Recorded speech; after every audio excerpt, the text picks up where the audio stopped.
Welcome to Podcasts, recorded live at the Center for Spiritual Living in Portland, Oregon. We have many programs, classes, and workshops developed just for our online audience. To find out more, go to our website at cslportland.org and look under the Online tab. Our mission is to open hearts, ignite minds, and make a difference. If you'd like to support our center and its video podcast, you can donate online at cslportland.org/donate. Allow us to become part of your extended spiritual community. Wherever you are on your spiritual journey, you are most welcome at the Center for Spiritual Living.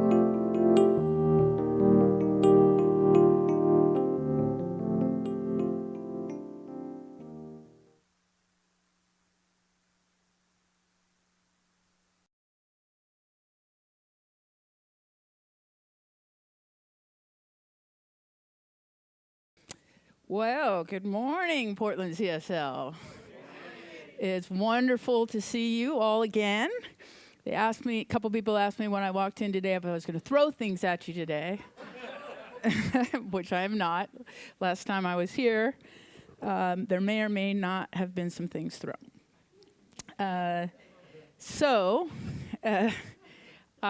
bring you greetings from Camp Cedar Ridge, where this morning, as we speak, they are preparing for a wedding menu tasting, because we do a lot of weddings at Camp Cedar Ridge, but you know, we have some folks who think about the camp food they had when they were teenagers, and they can't quite imagine that they can trust us with their wedding reception. And that's completely understandable, right? So we're having two events, one today and one next month, where we've invited all of the people who are going to get married in the next couple years and all of the people who are thinking about getting married out to see what we can do. So yet again, I know this is the second time I'm going to do this, but as soon as it's over, I need to jet out quickly.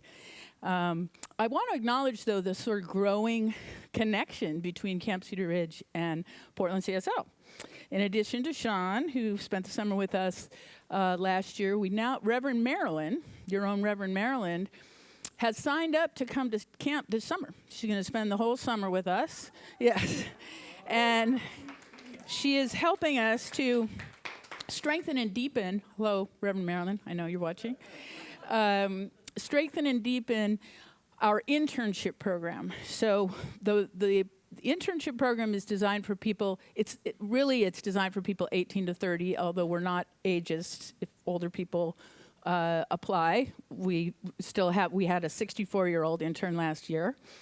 But it's supposed to be for people in those middle years to have them work at camp and really grow in science of mind. And so Reverend Marilyn is going to develop the curriculum that we use with the interns to really give some heft to that program. And she's also going to be kind of a minister in residence / chaplain kind of role. So if there's folks who are there, because it does get tough in the summer, if there are folks who are there that need prayer, just need someone to talk with, that aren't in the chain of command, she's going to support folks through the summer. And so we're very, very grateful that she's decided to join us in such a wonderful and full way. I also want to acknowledge Joe and Beth in the back. Raise your hands. Joe works for us. Joe works for us every once in a while. He does big projects when we need them, and Beth works for us one day a week remotely. And you live in I always say this wrong, Dalles? Dalles. I always get it wrong. Yeah, sorry. So thanks for being here today. All right. So this is the year of living out loud. So we're going to do our sign language that we learned last time. So that is living out loud. Now, I watched the video of the time I was here last time, and I realized that when I was doing this, I was doing this. Because I lived in Hawaii for 20 years, and it's very hard not to do this. So I want to make sure I get it right this time. So it's living out loud. All right, great. So this is a year of living out loud, the month of cultivating authenticity. And during week 1 of this month, we looked at being ourselves because everyone else is taken. Week 2 was about dropping the masks that we use. Last week was about maintaining the healthy boundaries that we need to maintain our authenticity. And today we're finishing the month with no approval needed. That's the official name. But I have renamed, for the purposes of my talk, stepping into enoughness. And, oh, where'd she go?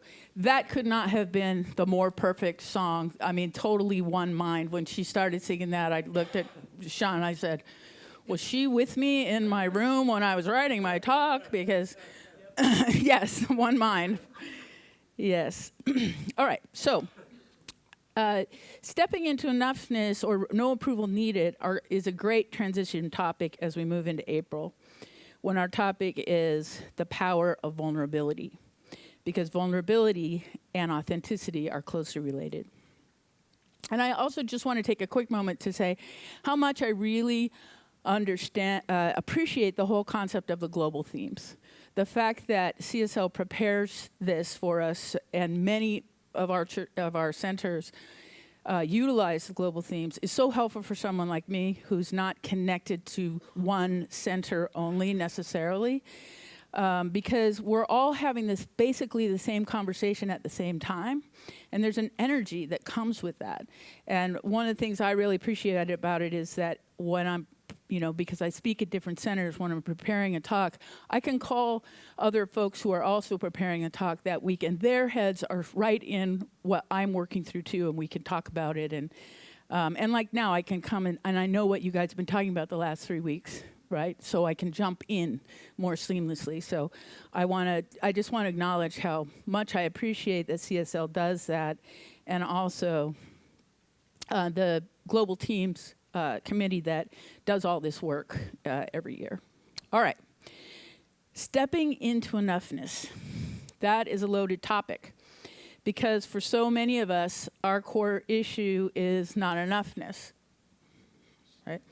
That feeling of a deep fear or shame that everyone knows the secret to life except us. The feeling of imposter syndrome. The feeling that if people knew who we really are, that they would judge us. Those feelings usually come from some experience of being judged or shamed in childhood. And then that becomes a core memory and the gift that keeps on giving as we spend the rest of our lives making decisions to never feel like that again. It's hard to be living our best authentic selves when we are running like this. We don't have the ability or the bandwidth to know or to lean into our authentic selves because we're operating in both fight and flight.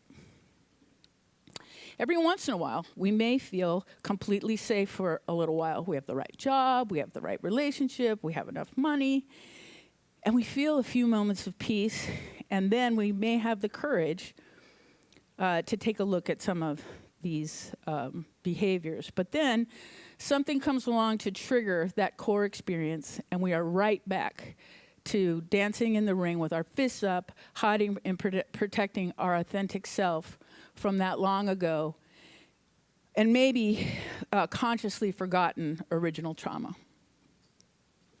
The first step towards moving beyond this is to realize we are in this unseen loop. I don't exactly remember which class it was in CSL education. Maybe it was foundations and maybe it was another.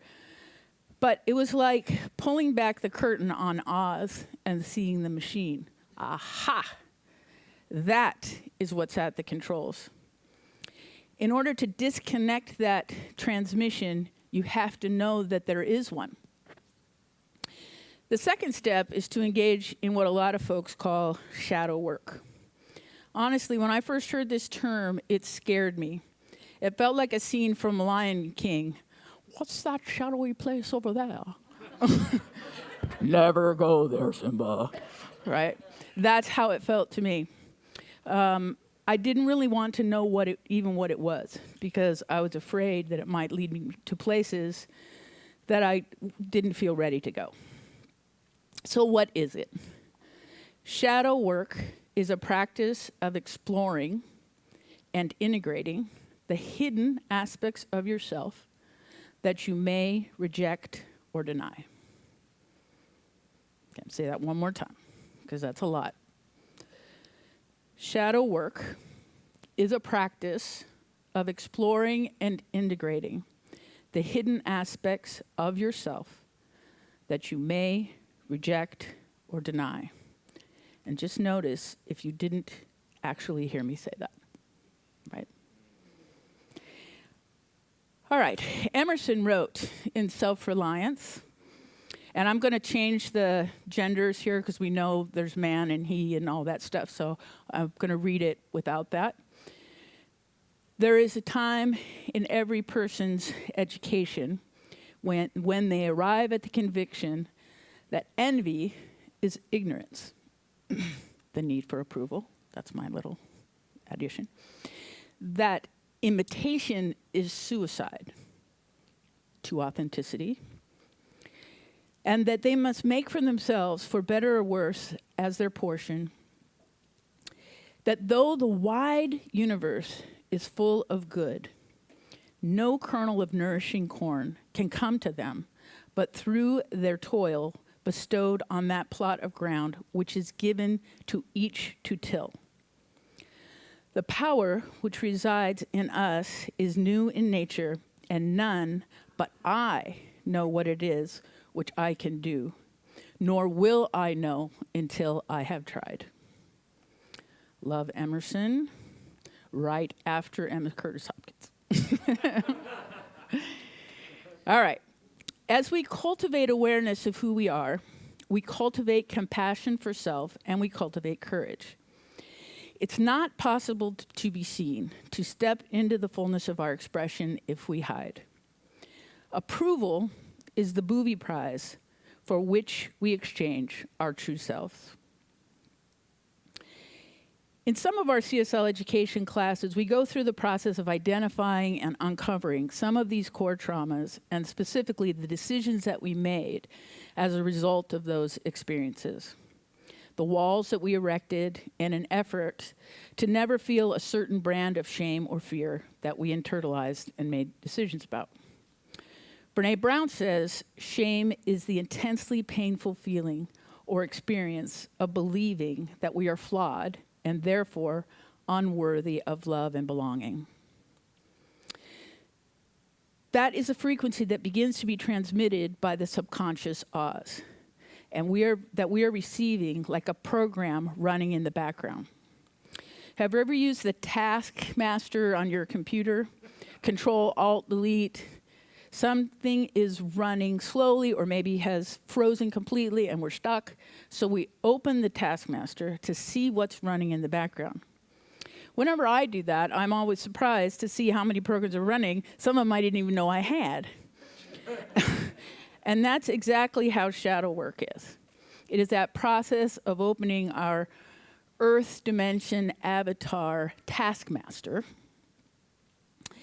and seeing what is loading every morning that we are not even aware of, identifying what is no longer serving us and pressing end task, and watching how our stuckness decreases and our speed increases. Shadow work seems scary and hard because there are so many of those programs running. It may seem like it takes a lot of bravery and rawness to examine even one of those programs. And when we see how many there are, it can feel overwhelming and scary. For me, sometimes it takes years in between when I have the courage and the bandwidth to reopen the taskmaster and choose another core trauma memory to tackle.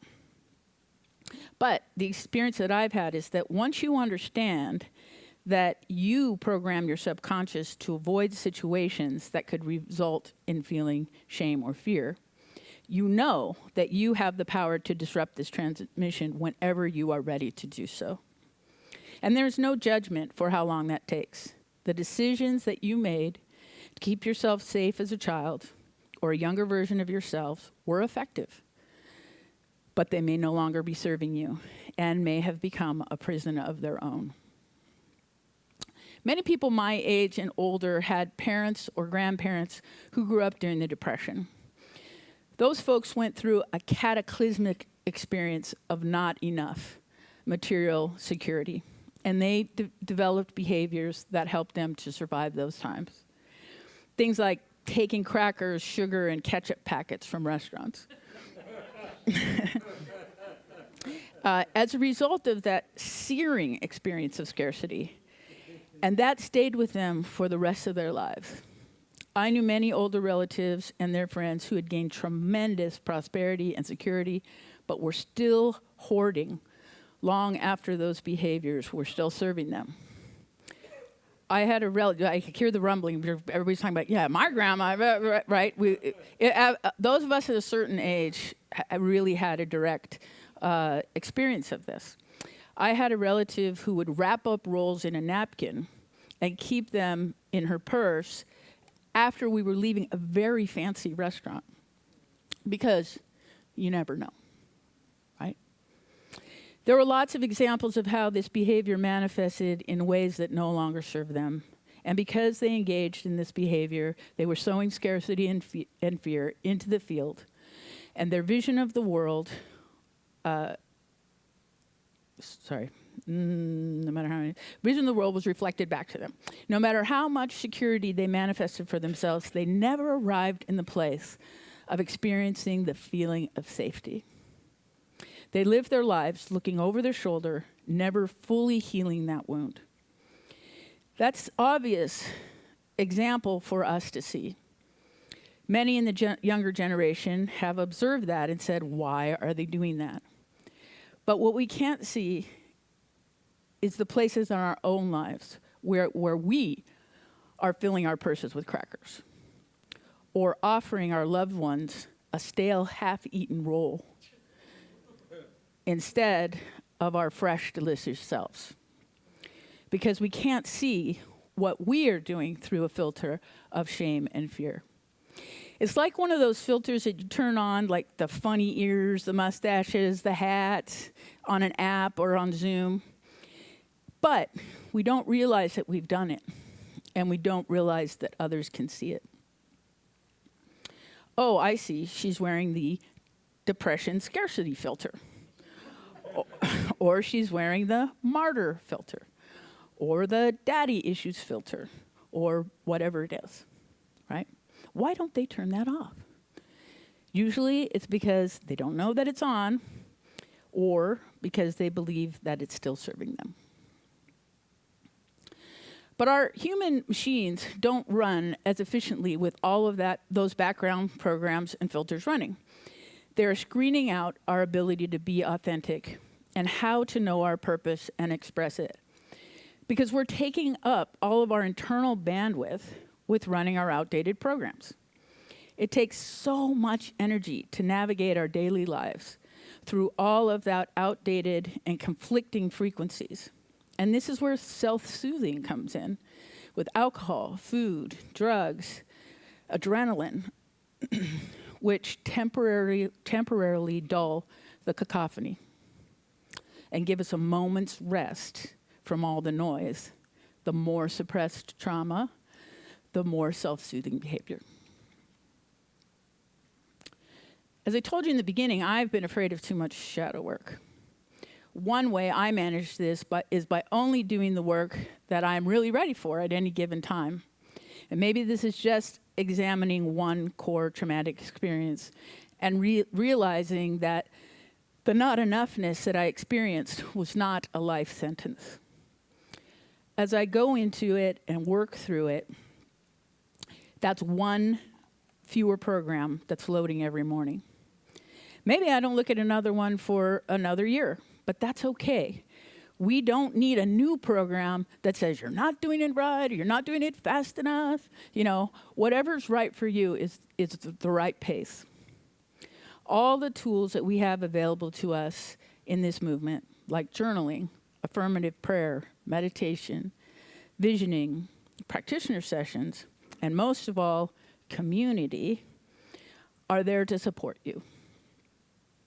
When you are surrounded by people who support your journey and are on that journey themselves, with whom you can articulate your process.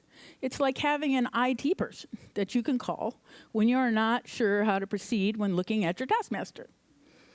With the help of our community and our tools, each time you clean out an old program that doesn't have to boot up every morning in your system, you will run lighter and faster. As we clean out old programs and install those that support authenticity and wholeness, our system starts to run more cleanly and faster, and we begin to be able to troubleshoot our own lives. We see more clearly that the need for approval is a program that is fighting with the authenticity program, and we can uninstall it whenever we are ready. So control means I have control of when and how much to do. Alt means I can choose an alternative reality, and delete is delete that old stuff and let it go. Okay. All right.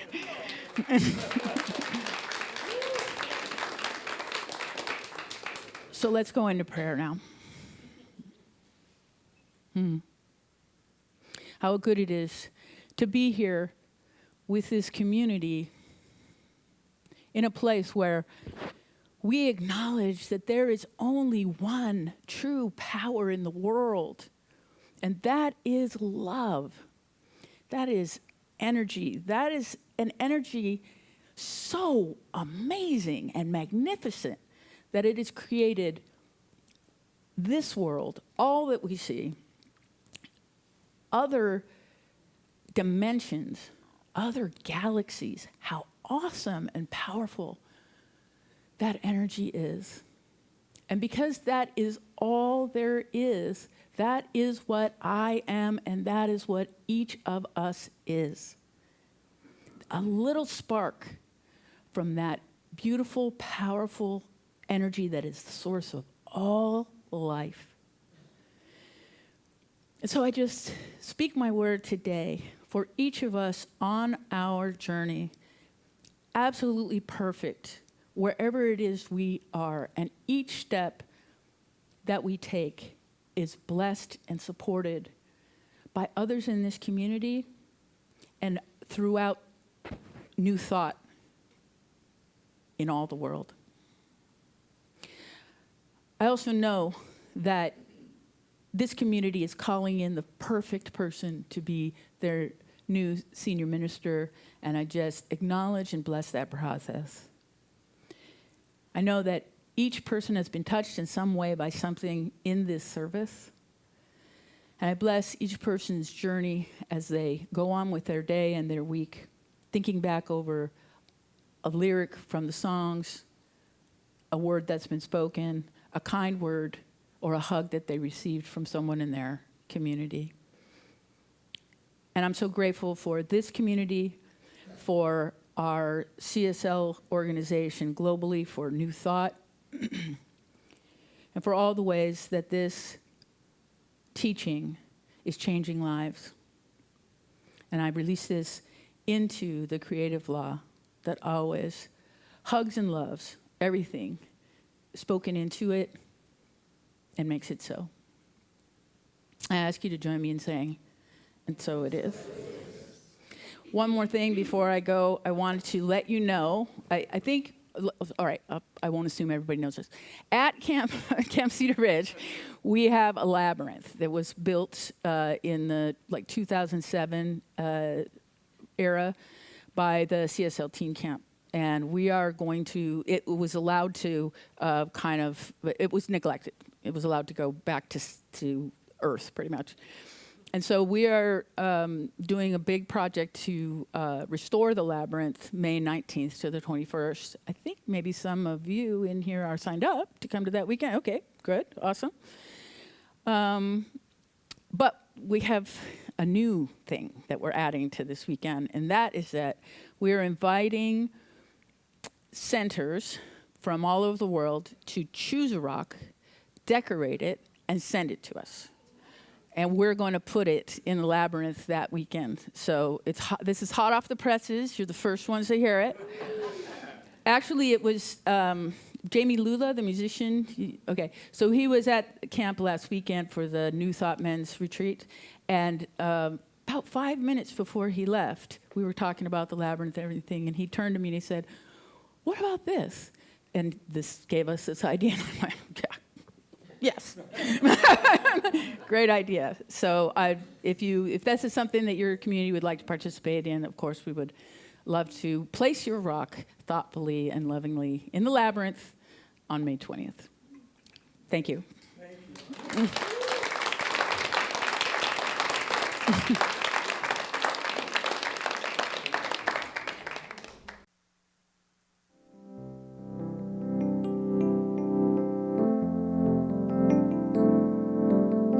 We hope you enjoyed today's podcast. If you happen to be in the Portland, Oregon area, we'd love to have you visit in person. The Portland Center for Spiritual Living is located at 6211 Northeast Martin Luther King Jr. Boulevard.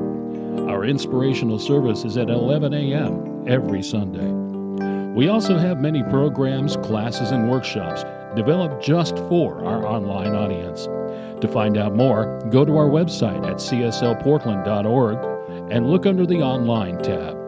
We have a variety of content dedicated specifically for our podcast listeners. Our mission is to open hearts, ignite minds, and make a difference. If you'd like to support our center and its podcasts, you can donate online at cslportland.org/donate. Our website is also the place to learn more about what's going on at the center or to contact us. Allow us to become part of your extended spiritual community. Wherever you are in your spiritual journey, you are most welcome at the Center for Spiritual Living.